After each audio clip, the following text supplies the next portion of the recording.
Okay, I have a few different quotes. I'm gonna give them to you in rapid fire. You got to tell me which one we should actually start with. Okay, you ready? Okay, I'm ready.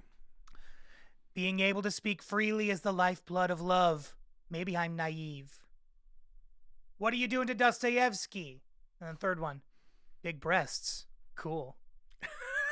Okay, it's a tie between what are you doing to Dostoevsky and big breasts. Cool.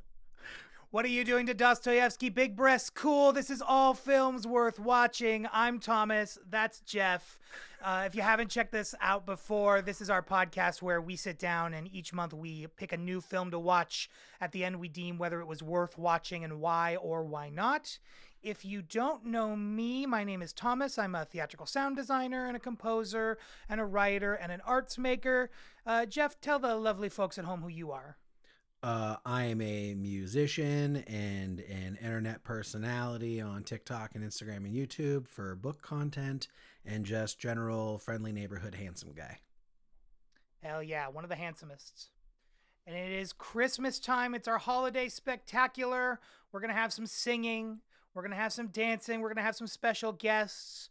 We're going to watch the Star Wars special for a little while. We're just going to play that over the top of what we're doing instead of talking.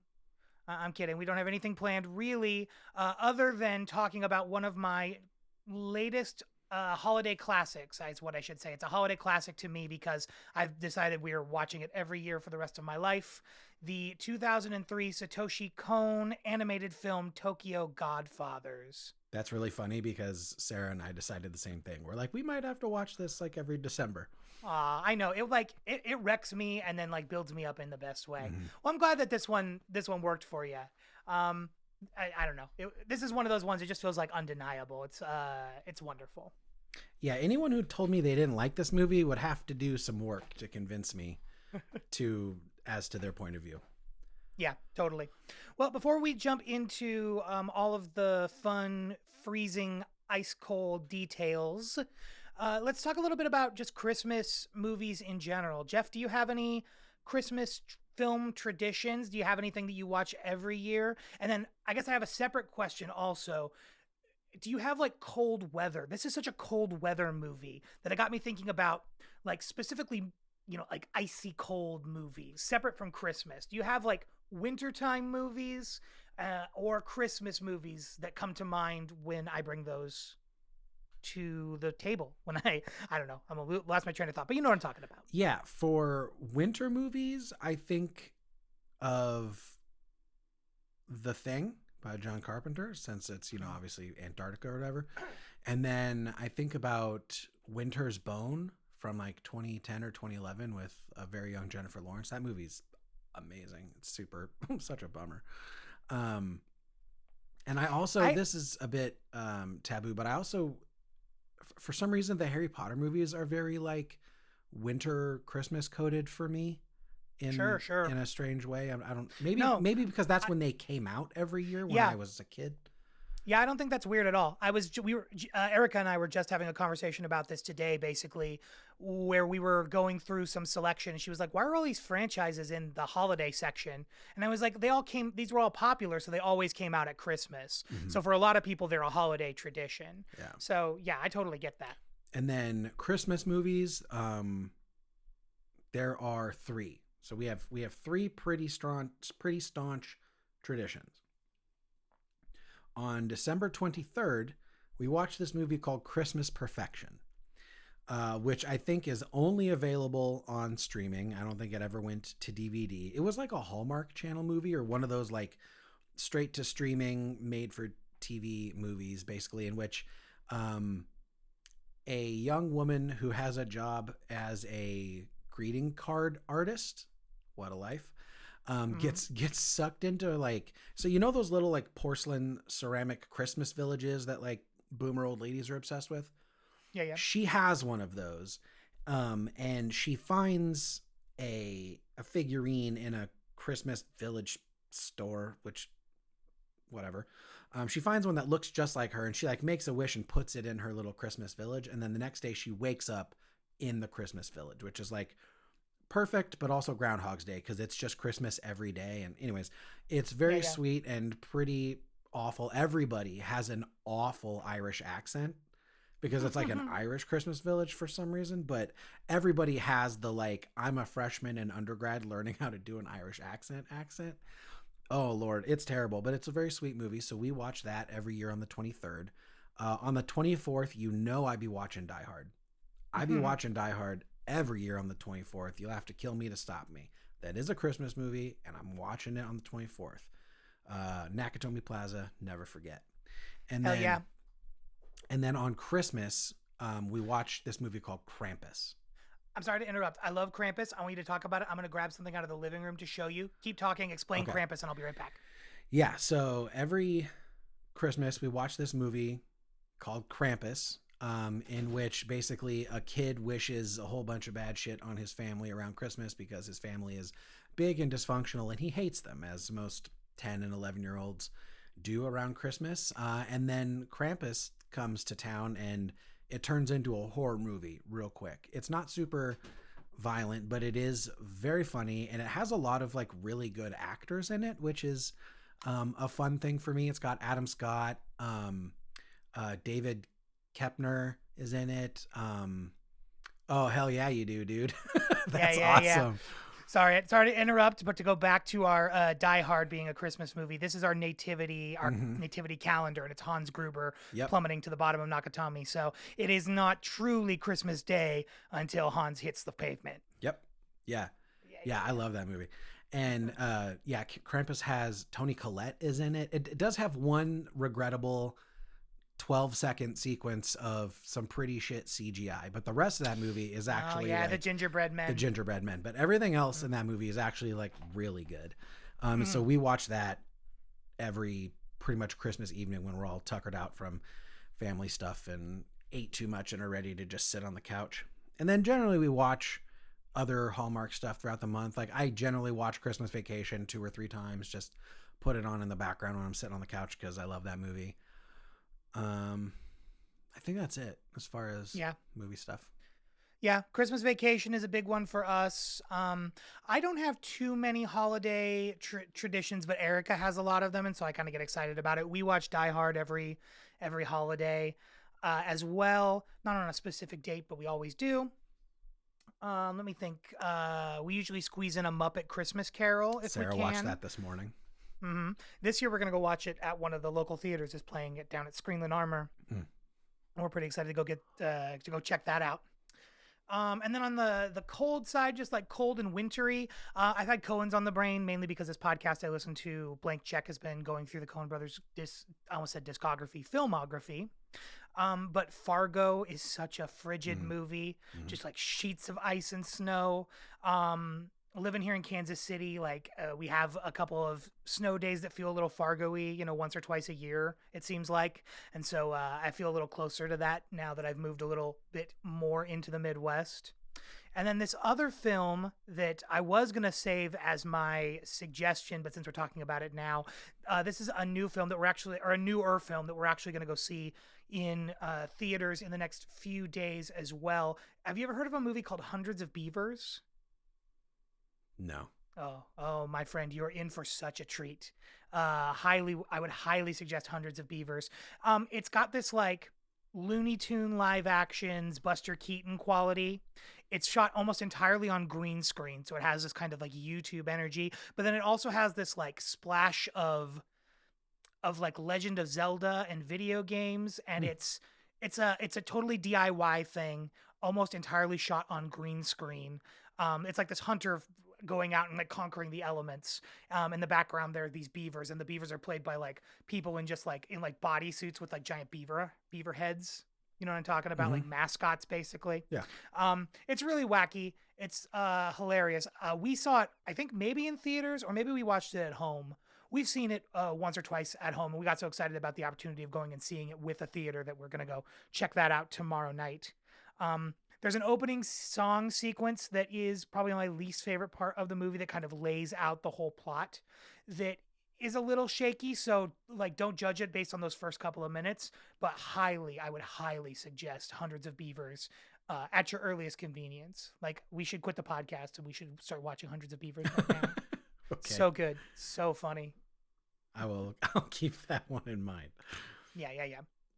We can't stop. We have to talk about Satoshi Kon and his wonderful holiday film, Tokyo Godfathers.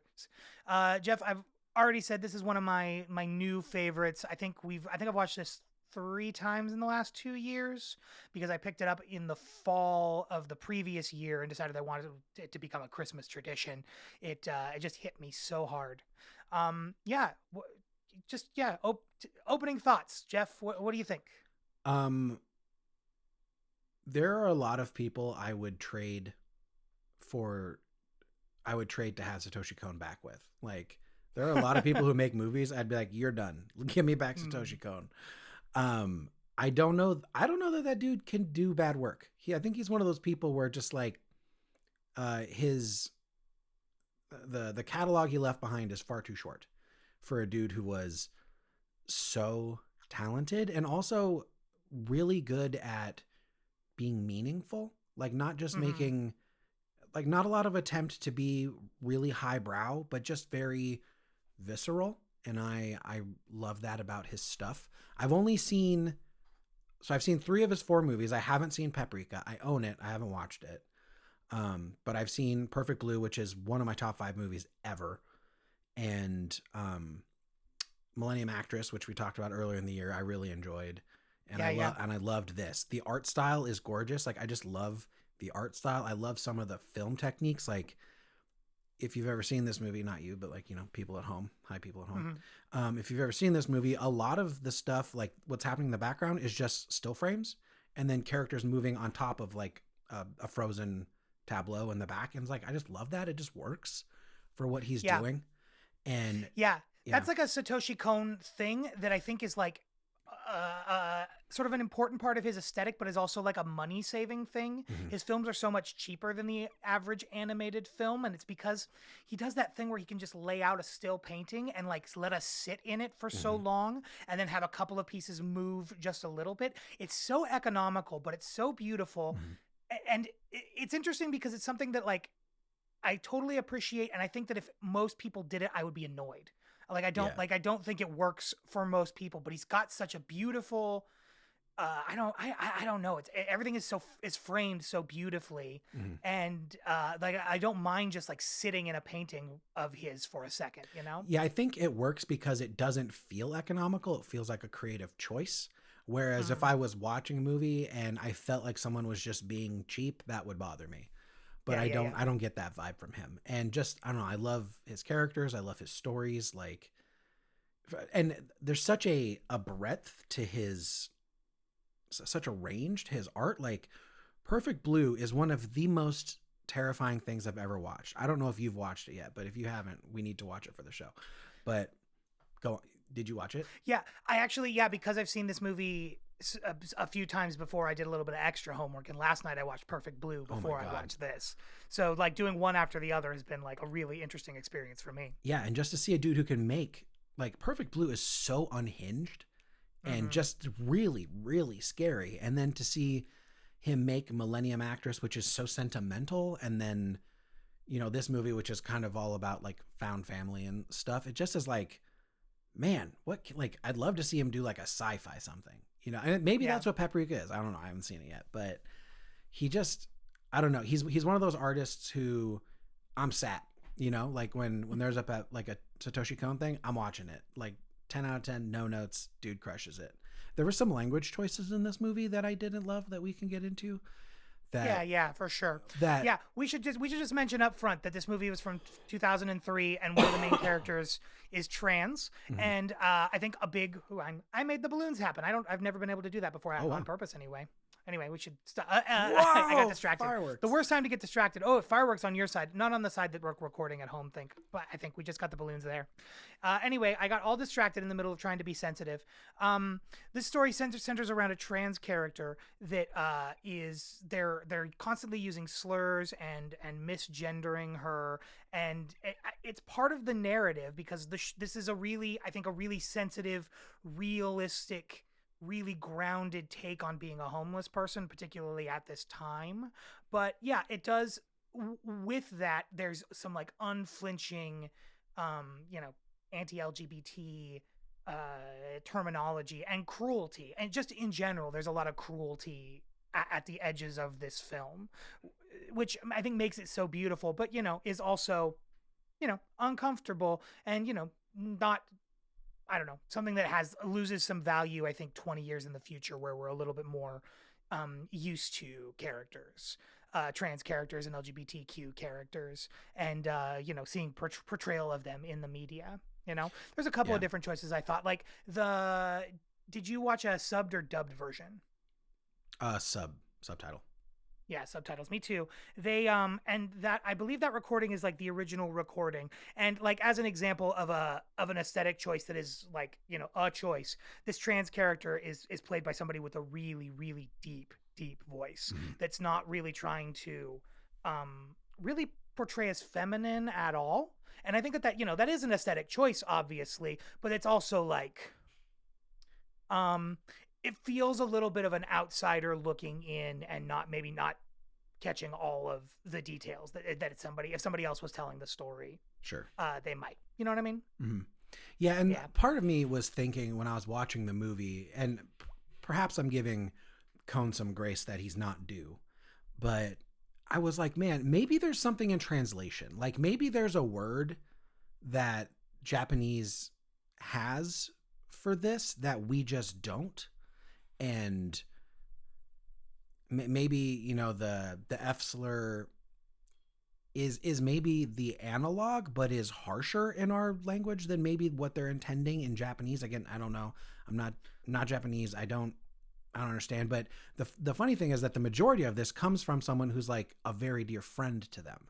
So I'm like, it's strange that it's such an aggressive and hateful term for someone that they live with and like spend all their time with and care about for the entirety of the movie, and that person doesn't ever really get offended, or like the transgender character like never really gets offended when Jin is saying those things to them. So I wondered, like, is there a contextual clue that I'm not getting based on white people subtitles, but maybe there isn't. I don't know.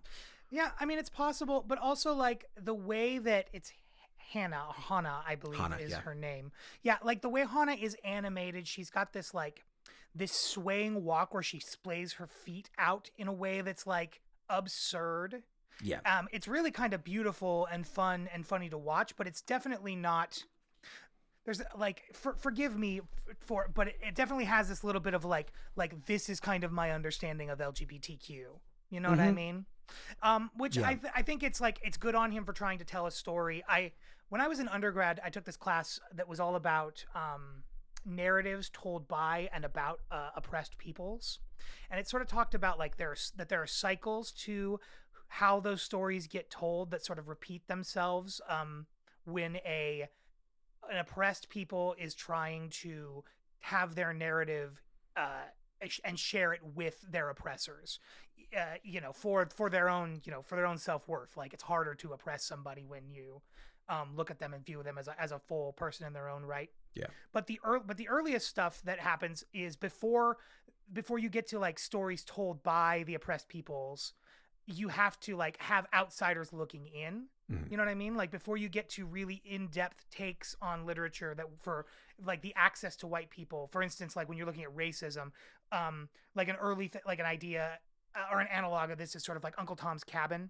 Sure. Where it's like that was written by a well-meaning white person to like tell you about the tragedy of the enslavement of African American people in the South, but there are all sorts of harmful stereotypes because that person doesn't really know the story. Like, their heart's in the right place, but they don't know all of those details, and so some of them, are some of those gaps are filled in ways that are unpleasant. Sure. But also Satoshi Kon's deal is like, I'm going to take a very real, honest, like unflinching look at things. Not to spoil anything for you for Paprika, but it totally is a sci-fi. It's like a sci-fi action thing. And there's a character in it as like a side that's not really related to that sci-fi action thing. I just like wanted to point that out because you got that right on the nailed that right on the head. It was like the last thing you wanted from Satoshi Kon, and that's what he delivers, man. Yes, my man. Yeah, but there's an obese character in that film that they talk about him being obese and they're really really mean about it, but they like break it down about like why he is that way, and it really is integral to the plot, but in a way that's like he's being the people around him are being cruel to this obese person, but they're also like pointing out the very real fact that like part of your obesity is like you're like a child and I'm just like inputting all of this material in a way that's sort of like sort of sorry, this is I don't know how much of this is reading with if you haven't seen it, but it's just sort of a biting commentary on like consumerism in general. You know what I mean? So like I think he's turning a lens to like see this fucked up thing that's happening to this trans person on the streets on Christmas Eve. Isn't that fucked up? And it's like, yeah, that is fucked up, but you know, you've already said the F slur once or twice. You don't need to keep repeating it. I get it. Yeah. You know what I mean? Mm-hmm. Yeah. But that being said, I love this movie. We should talk through the plot because we have been babbling for a long time already. But one thing that I'll say about it is that watching Perfect Blue and this afterwards, Perfect Blue is such a fluid, weird movie because it's a movie about this woman this celebrity that's losing their identity and is sort of like battling with their consciousness. And so things are like shifting, and there are characters that look different from frame to frame based on her perception of them, the main character's perception of them. It's this really it's a really interesting use of the animated format. It's like something like Perfect Blue. There are things in Perfect Blue that I'm like, oh, I don't think that you can do this in any other format than animation. Mm-hmm. Like this is a story that has to be told this way if you're going to tell it like it is. And I think most of Satoshi Kon's movies are like that. This is the one exception. This movie is so grounded. It's like just so grounded that you could shoot this almost entirely live action. Like I wouldn't say shot for shot, but pretty close, with the exception of some of the action sequences, and today with computer graphics and stuff, you definitely could do it shot for shot. And it would all feel really believable. There's not a ton about it that feels like sideways and surreal and bent like a lot of his other work. Mm. But in that way, like I love it because it's such a it's such a great pairing to those other things, you know? Yeah. The one thing about it I was thinking about it this time that like does seem to be the only thing that you could pull off, or the aspect of it, I should say, that you can only pull off in animation, is that there's this like Thomas Kincaid Hallmark card quality to so much of this film that I don't think I've ever seen focused on unhoused or homeless people. Sure. You know what I mean? Mm-hmm. Like there's this opening shot. We'll talk about it because we'll start with the plot. Well, on Christmas Eve, 3 homeless people, middle-aged alcoholic Jin, transgender woman Hana, and teenage runaway Miyuki discover an abandoned newborn while searching through garbage for presents, along with a note asking whoever finds the baby to take good care of her, and a key leading to a bag with clues to the parent's identity. That scene, I keyed in so much on like the textures and the design of the trash bags surrounding the baby. It was so lovingly crafted. I was like, I don't think I've ever seen trash depicted so beautifully and carefully. You know what I mean? Like lovingly. And I just like, that's what I think is so interesting about this film in general. And you see it in the first 5 minutes. It's like, we're going to take this like lovely, honest perspective and we're going to put it on these people that nobody talks about because it's uncomfortable. You know, you're going to spend an hour and a half talking about these people that are like suffering out here on the streets in the cold while you're inside, you know, by your heater or covered up in your blankets or whatever, you know. Yeah. I just think it's so wonderful. Yeah, he did that with trash the way that like Studio Ghibli reminds me of food. Like the food in Studio Ghibli movies is like, God damn, food has never looked that good in real life. And you're like, I don't like fish cakes, but I might now. I'll try it again, you know? But yeah, for sure. It's just taking mundane things and being like, look how beautiful this can be. Yeah. Yeah, totally. Like the setup of their homeless camp has that same thing. It's like, it's Miyazaki-esque. It's got that like tender loving detail. And it's just about their little homeless camp, you know? It's like the quaintest Hooverville you've ever seen. Mm-hmm. I was thinking about it because I was comparing it to, in my mind, to like other poor depictions of poor things in media. Like we watch White Christmas, or not White Christmas. What's the one where the angel gets his wings because he decides not to kill himself? You know what I'm talking about? I don't Every know. I time a don't. bell rings, an angel gets his wings. I really don't. Come on, come on. And they got to talk to the angel. Okay, hold on, hold I on. really don't. Every time, Erica's going to spank me. Every time a bell rings. I hope she does. Just because you said it. I put it out in the world. That is from It's a Wonderful Life, Jeff. It's a Wonderful Life. Never seen it. Well, you should. It's a lovely old weird little movie, but it depicts some poverty as well, because the whole idea is that the main character has kind of given up his life of industry to live in poverty, but to serve his community. And the whole third act is like him almost deciding to kill himself because the bank is like screwing him over and he feels like he's like wasted his life. And so that's where you get the whole trope of like, what would it be like if you were never here? And then they go like his whole town would be ripped upside down because his little savings and loan bond stood there and was allowed to like help finance the little person, so they all didn't have to go to the bank. So there's a lot of like the haves versus the have-nots in that film. Sure. But like, and like they live in like a shack on the edge of town, and they have a bunch of kids, and they like the banister to the stairs is falling off, and there's like holes in the windows that they're patched up, but it all just looks like shit. Like it, I mean, in a way that's like not horrible, but just like in general, just like looks bad. You know what I mean? There's nothing inviting about this home that they're creating, just from the outside perspective.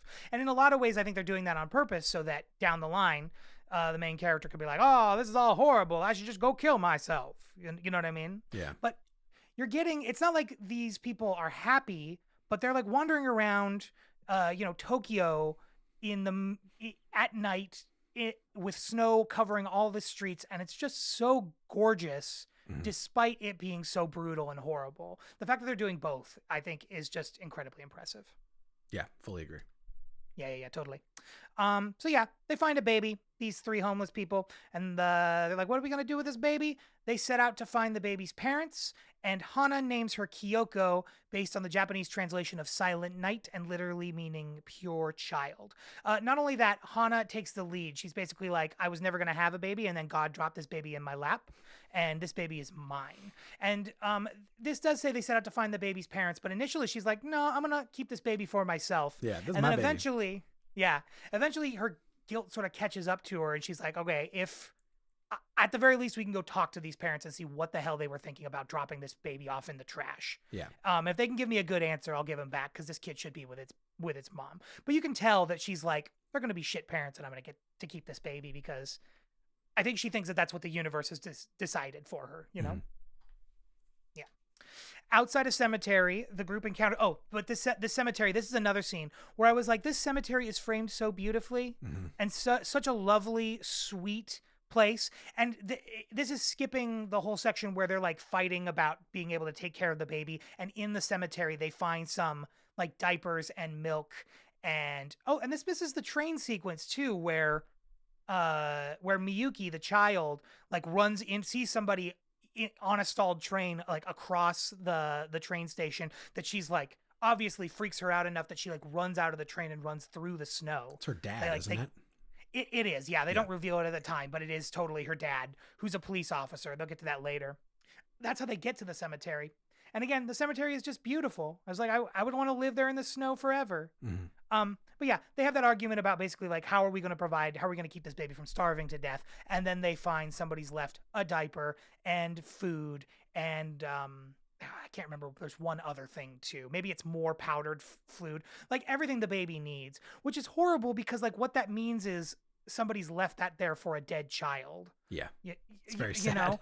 Yeah. And so they're essentially like robbing a dead child's grave to take care of this child, but they do, you know? Yeah. They take it as a sign of providence for sure. And then outside of that cemetery, the group runs into a Yakuza boss who's trapped under a car. That was so funny. He's like, like trying to keep it. He's like, he's on his belly. The car is going over his tummy, and he's so big that it's not running him over. It's just pushing him. Slipping on the ice. Yeah. And so he's like pushing as hard as he can against it to keep it from running him over.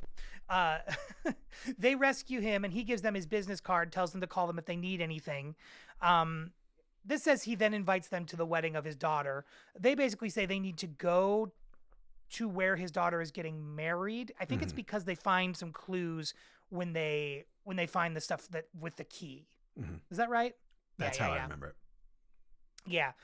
He does invite them to the wedding of his daughter, who's marrying the owner of the club where Kyoko's mother used to work. And that's what we find out when we get there, that she used to work there, but she doesn't anymore.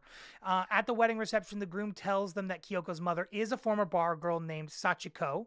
He gives them Sachiko's address, but the party is interrupted when a Latino hitman arrives and attempts to shoot the bride's father before kidnapping Miyuki and Kyoko. On top of that, we see somebody from Jin's former life, who is like the older, the gentleman who just keeps throwing slurs at Hans in a way that's like, it's so abusive, but comes from such a place of love that it's horrifying and tragic to me. Like the way that the abuse that he's giving and the way that she is just taking it in stride because she doesn't have another choice, you know? It's like they're like, this is found family to the extreme. It's the only family they have, you know? Yeah. And I just think that dynamic is fascinating. Anyway, he sees the bride's father, who I think we infer that he owes money to him from gambling debts or something. He's about to like beat the guy over the head with a champagne bottle. I think he's holding a bottle of bubbly. Yeah, he's like about to club this guy when he gets shot by a Latino hitman who's pretending to be a waiter, pretending to be a waitress, actually. Yeah. And then he grabs Miyuki, the baby, and Miyuki on the way out, basically, and uses them as a human shield. Yeah. At the hitman's home, Miyuki befriends his wife despite their language barrier. She speaks Spanish. They speak Japanese, and then they both speak just a little English. Like, there's a long time where she speaks to her in Spanish, and then she goes, I think she says, like, thank you very much, like, really works to figure out how to say thank you, but in English. So it's like, oh, that doesn't really help. That was also, it took me a second when the hitman was speaking. I was like, what language is that? And then when his wife was talking, I was like, oh, it's Spanish. But having heard, being from Idaho, I've heard a lot of Spanish in my life, and that did not sound like Spanish to me for a second. I was like, what kind of weird Spanish is this? So that was a strange moment for me. I was like, it sounds like it's Spanish being spoken by someone who's never heard someone speak Spanish before. It was very strange. Oh, yeah, well, that's totally possible. That's totally possible that they had like Japanese people speaking Spanish, on island, that they'd trying hire to do it somebody phonetically. from away. Yeah. It just was very odd. I was like, I've heard Spanish in my life. It never sounded like this. They're at the hitman's home. Miyuki befriends the wife despite their language barrier. During one of the talks, Miyuki confesses to fleeing her home after stabbing her controlling father when her beloved cat Angel went missing, believing that he had gotten rid of the cat. Yeah, and that was all. I mean, it was interesting. She was a kind of a chunky kid. I thought that was an interesting call, that like in the flashback she was super chunky, and then they flash forward to basically like Ghost of Christmas Present style, where Hana takes the place of her mom and Jin takes the place of her dad, and they're in a hovel and she's lost a ton of weight. Yeah, probably from being hungry. Yeah. From being homeless. While Hana searches for Miyuki and Kyoko because they don't know where she is, they're assuming that she's in danger. Jin takes care of an elderly homeless person who is dying in the street. After giving Jin a little red bag, the man dies peacefully. I love that sequence. I love how he thinks he dies, and then Jin goes over to like cover his eyes, and then they brings him down and he pops his eyes open again. And he's like, oh, let me tell you a couple of more things about my life. And he's like, one more thing. But he does one more thing like a couple of times. He's like, can I have one last wish? Give me a drink of that solid bottle. Yeah. Oh, yeah. And I'm like, I thought that was so poignant, where the guy was like, I always wanted to die drunk in a big house, and I'm halfway there. Yeah. Like, hit me pretty hard. And then, right after this, like interrupting this, a group of teenagers arrive and they beat up Chin and the man's corpse, which I thought that was such a like, how little these kids cared. They like drug the corpse of that man out into the street, and they're like, it's time to die, old man. And they're like not even dead. Realizing that he's already dead. Yeah. They don't even take the time to do that, and just like kick the shit out of Jin. Like, one of them's talking on the phone with like girls about where they're going to meet up for drinks later. It's like super casual. I think they call it cleaning up. It's like I think it was like a Boxing Day joke, sort of. You know what I mean? Like that was sort of a pun for the way they were doing that. Or I guess the reasoning for why they were there to beat up those two homeless people. Yeah. It was really sad. It reminded me of this thing that was circulating around that time that I remember seeing called bum fights. Oh, yeah. Which was like this same sort of an idea, like teenagers or young kids in their 20s filming themselves doing mean things to homeless people or giving homeless people money in exchange for doing humiliating things. Yeah, making them fight and pulling out their teeth with pliers. Yeah. Turning that into like a whole profit thing. So that really like resonated with me as like, Jesus Christ, what's wrong with these kids? Like, you know, these kids being the royal, these kids, broad, in the broad sense of the term, you know? Meanwhile, Hannah locates the girls. Looking for a place to stay, they go to Angel Tower, which is a club Hannah had worked at before assaulting a rude and intoxicated customer years earlier. Jin, rescued by another member of the club, is also there, and I love that. I love that part where Jin is like lying in the street and he sees this angel, and the angel's like, "Would you like magic from me or an ambulance?" And he's like, "An ambulance." And she's like, "What the fuck?" Yeah, she's like, "Well, that's rude." Yeah, fucking bullshit. Yeah. And then you find out that she's like going to this party, this LGBTQ party, and that's the reason that there's an angel there. But for a minute, you think he's like dying. That's what it felt like to me. Yeah. Was like, oh, we're gonna do the Satoshi Kon thing where we're gonna start to like bend out reality, and then it couldn't be more real. She was like on her way to a costume party dressed as an angel. Yeah, I thought that was really, really clever. Just playing with the expectations I think that he had for people that were following his work. It seemed like a little bit of an in-joke, you know? Yeah. Let's see here. Hana confides that she became homeless following a lover's accidental death. The trio later discovered that Sachiko's house had been torn down and that Sachiko is... Oh, before we get there's this whole thing where she got fired there for assaulting that rude and intoxicated customer years earlier and then just like never came back in. She was so embarrassed. Yeah, I took it that she didn't get fired. I took it that she left and then just never came back. Yeah, for sure. Yeah, exactly. Yeah, definitely am misspeaking. Yeah, and the idea that like, had she not let her pride get the best of her, she could have been back and had support. Like they would have never let her go homeless. Like they loved her and like were, you know, I think the bartender says, "Oh, a little money made that problem go away that night." Yeah. She was like, "Yeah, we paid him off. It was fine." And there's this very touching scene when Hana shows up at the club where, if you're unfamiliar with transgender communities or drag queens, the concept of like mother-daughter being like, you know, the drag artist who like brought you into the drag community and kind of mentored you or whatever. So like when she gets there, the lady who opens the door to the drag club is Hana's mother, and they do like a mother thing, and it's like very, very sweet, and they're obviously very excited to see each other. Yeah, for sure. The trio later discover that Sachiko's house has been torn down and that Sachiko is unhappy in her marriage to her husband, a gambling alcoholic. I do love when they finally find the house. They like figure it out they found a photograph of the couple in the bag that got thrown in the trash with the baby. And they use that to sort of like triangulate their position about where the house would be, where they would live. And then they finally find it, and it's like there's a big hole in the side of the wall that they walk through. And I love that Jin like stops, walks out of the hole that they walked through over to the door and uses the key to open the door and walk inside. And it's like, oh yeah, this is the place. And then the door falls down after he gets there. Yeah. So solid and such great, again, just really minimal storytelling, or really minimal work to tell, just beautiful storytelling. Let's see. Yeah, and then we find out that Sachiko is unhappy in her marriage to her husband, a gambling alcoholic, which is why we assume part of the reason she got rid of the baby. Miyuki then sees a message from her father in the newspaper proclaiming that Angel has returned home. Realizing her mistake, Miyuki attempts to call her father only to panic and hang up before she can say a word. The group rests at a store until they are told to leave by the clerk.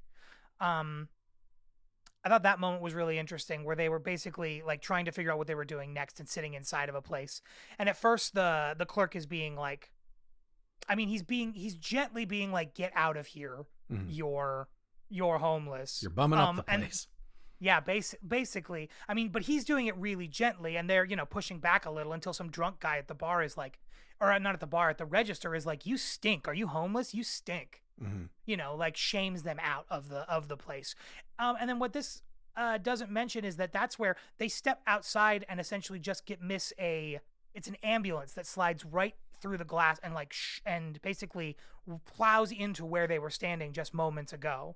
And the ambulance driver gets out of the car that like has skidded off the side of the road and turns to them and tells them to call an ambulance. Yeah. Another one of those like very, very convenient moments of providence or whatever. Yeah, exactly. Which Hannah takes 100%. It's like, this is a sign from God. You know, we are, moving in the right direction. Yeah. Let's see. At this point, Hannah collapses. Yeah. She's basically like, it's a miracle, and then collapses, requiring the group to stay at a hospital. There, Jin runs into his estranged daughter, who is also named Kyoko, and who he had earlier claimed he had died of illness.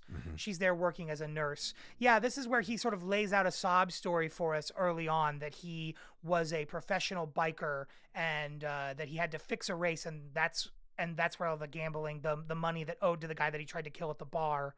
And because he owed so much, or due to the stress of owing all of that money, his wife died, and then his daughter died, or his daughter died, and then his wife died. Daughter and then wife, yeah. Yeah. That's what he tells us as for a sob story. But then we see his daughter's alive, and we basically learn like all of that's bullshit. I don't know if it says right then, but he wasn't a professional bike racer. He owned a bike shop with his wife that he left. He like accrued too many gambling debts and was embarrassed, sort of similar to Hana's situation, was just like too embarrassed to deal with it. And then he went into hiding. So really just like a shameful I would say by most standards, a pretty shameful way to exit the lives of your family. Yeah, you abandon them for sure. Hannah berates Jin in front of his daughter for abandoning his family and storms out of the hospital, Miyuki following behind with baby Kyoko in hand. Hana and Miyuki before we get there, Miyuki is like, that was way uncalled for, I should say. Hana berating Jin, and then Hana stops and tells this like beautiful story that is, again, it's like panels of like manga animated, just bare minimal animation, but the story of the red devil and the blue devil, the idea that the red devil wanted to be friends with people but nobody would get to know them, and so the blue devil was like purposefully causing problems so that the red devil could fix things and become the hero. And it was basically like, the idea is, if you're ever going to do something, in relationships, in building community, you're going to have to sacrifice something. And it was basically an analog for what she had just done. She was like, just flips out on Jin for having lied and says the worst things about it, and then basically says if her daughter is her daughter, she's going to forgive him. And it's all out in the open because I put it there. And if we can't be friends, if me and Jin can't be friends, if me and that girl can't be friends, that's fine, because they will be a family, and that's more important. Yeah. And yeah, I thought that whole sentiment and the way they told it was another beautiful, beautiful moment. Yeah, like, again, really easy storytelling to make a very big point. Yeah, totally. And like, while they're on the street talking about this, they basically like accidentally walk by the baby's mother, Sachiko, who's about to jump off of a bridge, and they catch her and pull her away from doing that just in the nick of time. Sachiko insists that her husband was the one that got rid of the baby and did it without her knowledge. And Hannah and Miyuki return the baby to her, basically like give it to her, and they're like, great, we did it. The end of the story. We're heroes. We're done. Yeah, except that this is where Jin finds Sachiko's husband, who confirms that Kyoko is not his, the baby is not his, and also that Sachiko's basically stolen the baby from the hospital. So they find this out, and Miyuki then they all start chasing this woman, because she's like basically gonna like freeze to death with this baby. Like, she's like trying to get her to nurse on a park bench out in the middle of nowhere. It's freezing cold. The baby's going to freeze. It's not latching because she's like not making any milk, I would imagine. Or maybe she is, because it does say eventually that she was at the hospital and had lost her baby. And that was the grief of that is what caused her to steal this baby. But they start this really long set piece, this really long chase sequence that starts out with them on foot. It shows off Jin using his bike skills, where it's like, oh, he's not a total liar. He is a pretty good bike rider. You're watching him like speed around after stealing a bike. She steals a truck and just puts the baby on the side of the truck. They have this whole chase sequence where like Jin is skitching on the bicycle on, I think, the taxi or the gangster. He's on the truck at first, and then he ends up on the taxi, yeah. Right. And the taxi was the one that took the hitman, I think, the hitman and Miyuki home, Yep. and they had built a relationship there. It's just this lovely thing where this guy has like built relationships all night, and they're all paying off to like help them finally save this baby. Yeah, there's this part where she without even thinking like tries to crush him against the side of because he's on the side hanging off the side of the truck, and Sachiko just like bashes the truck into the side of the wall to try and kill him, and he holds on to it, thank God. But it's like essentially just like really trying to kill Jin and trying to escape. She crashes that truck. That's another like into a storefront nasty like crash. Down a staircase into a mall or some shit. It was crazy. Yeah, down into a mall. That's right. Yeah. Jin saves the baby, like sacrifices his body for the baby. So he like lands with the baby on top of his unconscious body. She kind of gets out of the wreck and like gently picks the baby up off of Jin and starts running again. They have this sequence where like they take the taxi down the hallways to chase her to the elevator. She gets on the elevator. They climb up to the top, like 60 flights or whatever, these huge skyscrapers, these huge tall buildings that we've been seeing in the background, these beautiful paintings that have been in the background the whole time. And like Miyuki and Jin and Hana are all having to like climb up manually to catch up with this lady. They're like stripping and throwing off clothes as they're doing it. They finally get to the top of the building. Sachiko reveals that she became pregnant in hopes it would bring her closer to her husband. But when the baby was stillborn, she kidnapped Kyoko from the hospital, thinking in her grief that Kyoko was hers, which I think like deciding that Kyoko was hers. Yeah, that's she my says thing the about baby smiled at her, and she's like, "Oh, that one's mine now." Yeah.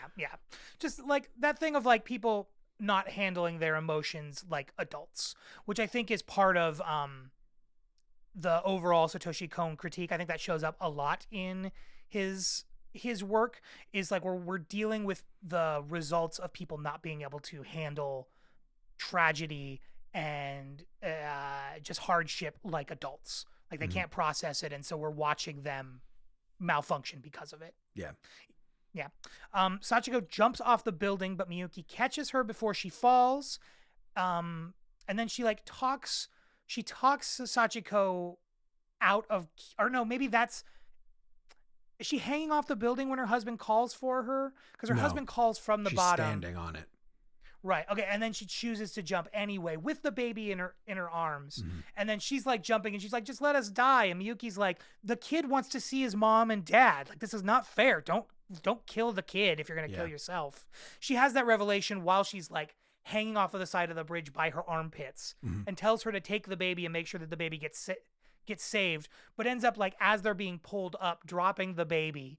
Hana jumps after the baby to catch it, catches the baby and sort of catches it as it hits the side of the building, like an on ramp, bounces up and like catches a banner that begins to give way, and so she's falling, and then there's this gust of wind that miraculously slows the descent, so it's sort of like it becomes sort of like a parachute. And there's this beautiful moment where she is like holding this baby and is high above Tokyo, and she's like staring at the sunrise that she could only see from this position, and the wind and the ice crystals have got her just like floating in air, and then she just like beautifully falls to the ground and like lands perfectly. Yeah, like Mary Poppins. Just, yeah. It's so like magical and lovely, but in a way that like doesn't really break reality. I mean, it does a little, obviously, but like in a way that like doesn't. It works for a Christmas movie. It's like Christmas movie magic, where you're like, yeah. But you're like, okay.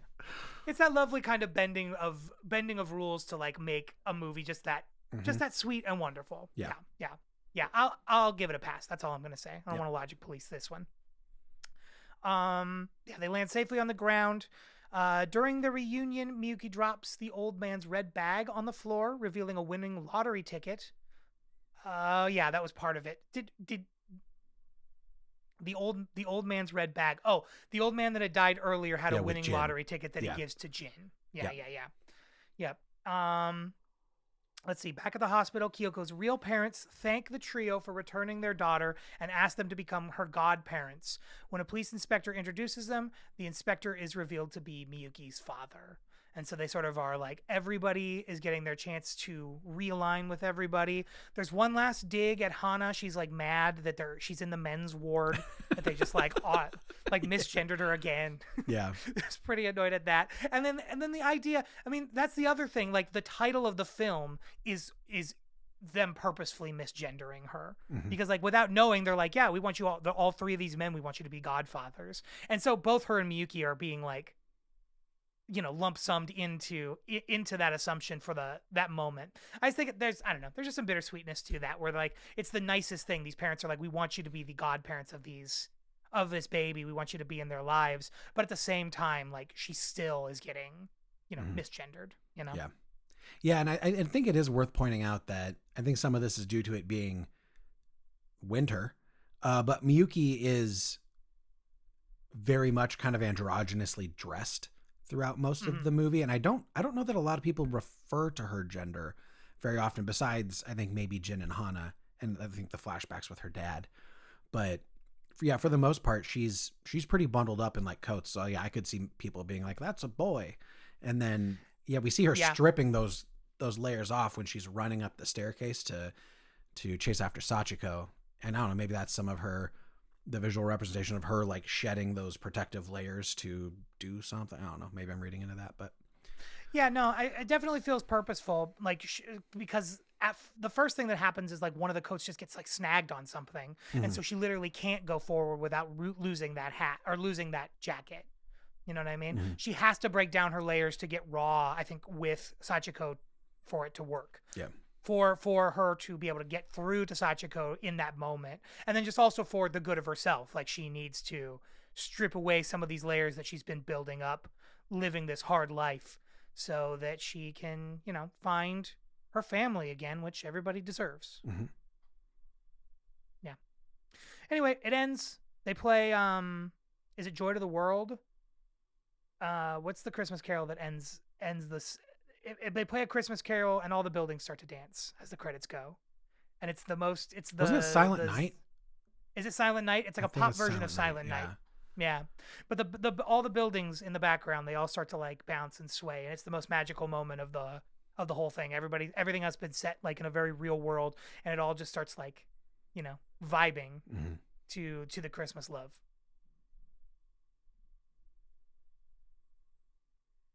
Jeff, do you have a guess? If you had to guess the budget of this movie, how much it cost to make?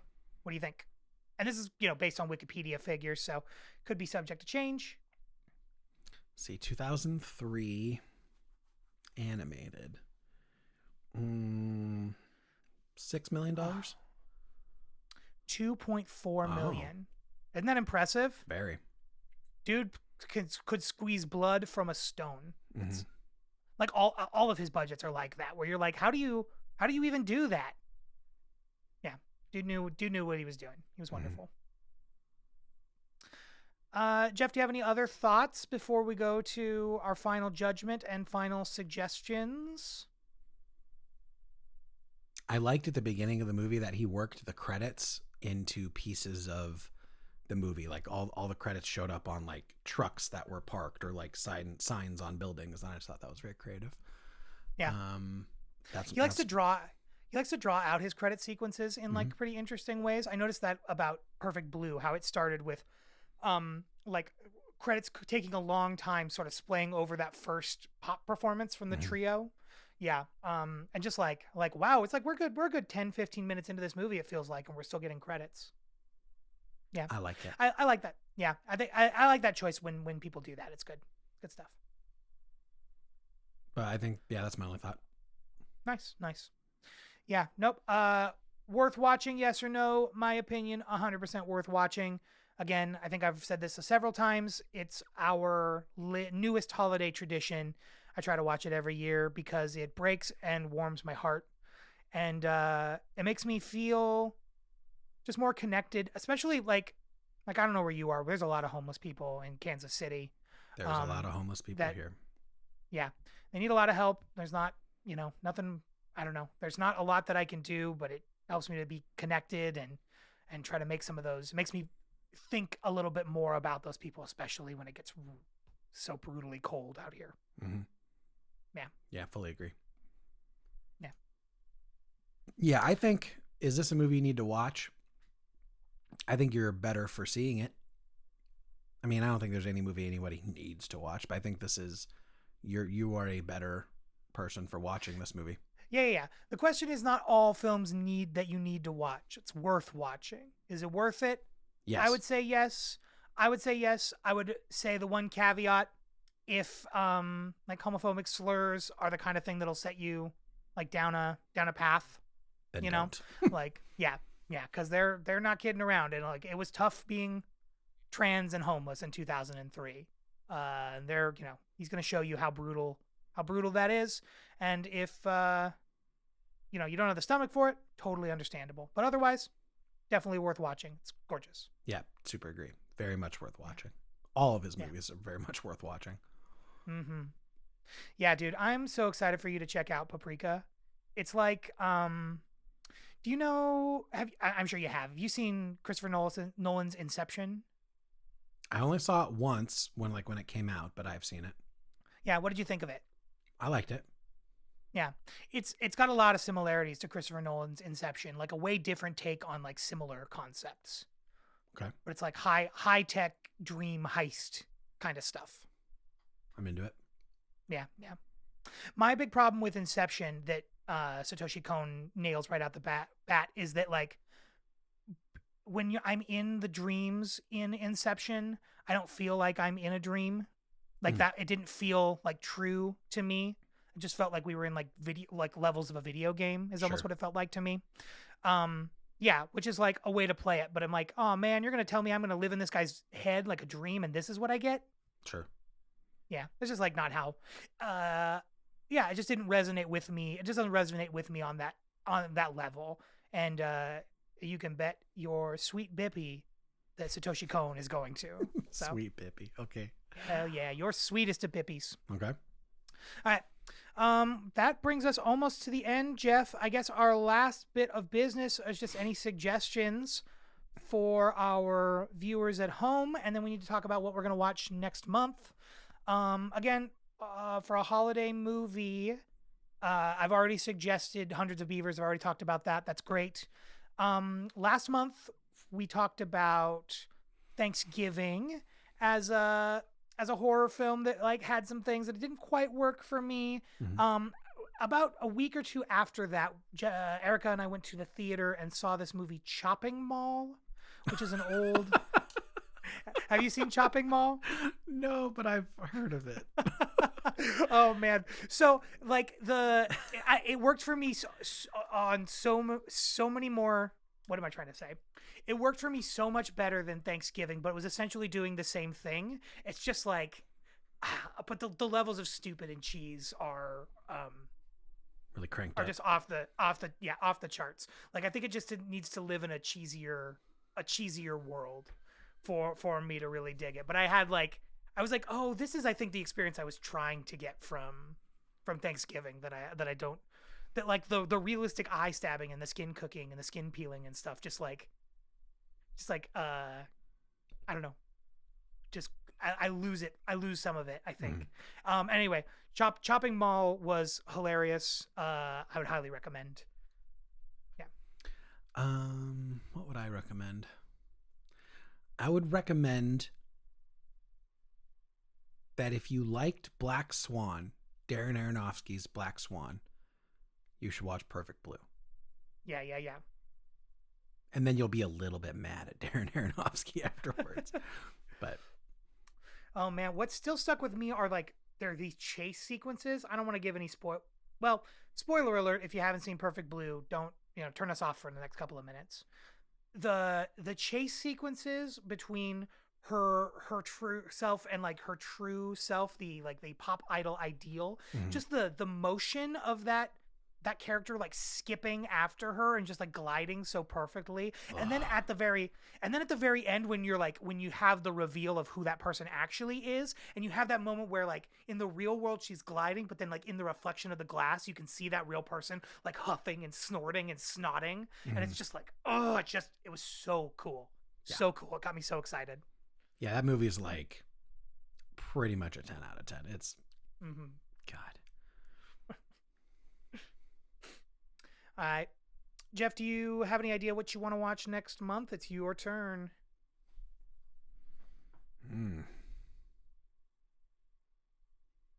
A movie. Okay, so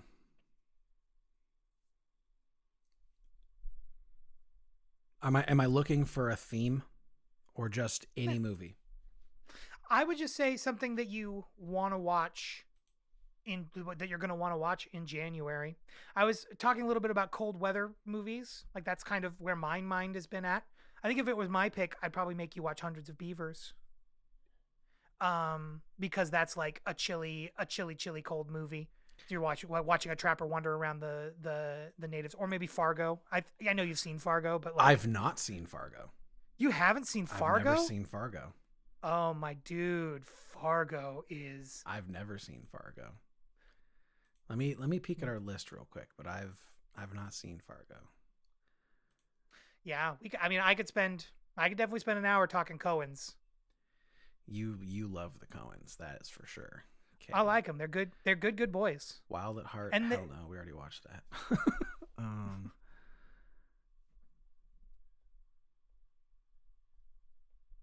Let's do Fargo. That's an idea that intrigues me. Oh yeah, we're gonna do some Fargo. We're gonna watch some murder in the Midwest or in the Minnesotas, up there by Bemidji. I know it's got I'm gonna talk Frances like this McDormand, all the and I time. like her a lot. So. Oh yeah, dude, it's great. William H. Macy, at his like sad sackiest. Oh, he's so good, dude. I'm so excited. Dude. You have no idea. 2 for 1 right there. Yeah, it's gonna be so fun. And then of course I'm spacing on his name, Steve Buscemi. It's one of my like favorite Steve Buscemi characters of all time. So good, so good. Cool, Fargo it is. Groovy, perfect. It's on the books. Next month we're talking Fargo. Jeff, I want to be done. Do you have anything else to say? I just want you to go Fargo a bunch more times. All right. Well, in that case, thank you so much for tuning in, ladies and gentlemen. Join us next month to get your Fargo on. Get some Fargo up in your bones. Yeah. Bye. All right, I'm turning it off.